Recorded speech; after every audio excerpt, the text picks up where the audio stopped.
Hello guys, তো আজকে সকালে উঠেই বৃষ্টি শুরু হয়ে গেছে। তো আমার কাজ তো আটকালে তো আর হবে না, তো মাছ রেখে নিয়েছি।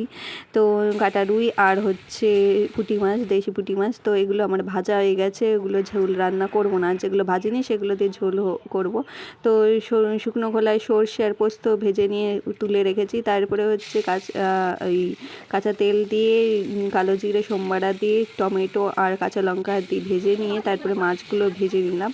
এর সাথে ভাজলে মানে আলাদা একটা ফ্লেভার ঢুকে এর মধ্যে। তো তারপরে জল ঢেলে দিয়েছি, তারপরে সে ভেজে রাখা সর্ষে আর পোস্ত দিয়ে দিয়েছি। ফুটে গেলে তারপর নামিয়ে নিলাম। তারপর রান্না করব কচুরলতিটা মশলা দিয়ে রান্না করব, জিরে সোমবারা দিয়ে পেঁয়াজ ভেজে নিয়ে তারপর কচুরলতিটা দিয়ে দিয়েছি, নুন হলুদ দিয়ে দিয়েছি আর মশলা দিয়ে দিলাম জিরে আদা আর হচ্ছে রসুন বাটা, লঙ্কাও বেটে দিয়েছিলাম, কাঁচা লঙ্কা। এই লতির মধ্যে হচ্ছে পুঁটি মাছগুলো দিয়ে দিয়েছিলাম। তো এই যে মাছের ঝোল আমার রেডি। মাছের ঝোলের মধ্যে সেরকম কোনো মশলাই দিইনি, খালি সর্ষে আর পোস্ত বেটে শুকনো কলায় বেটে দিয়েছিলাম।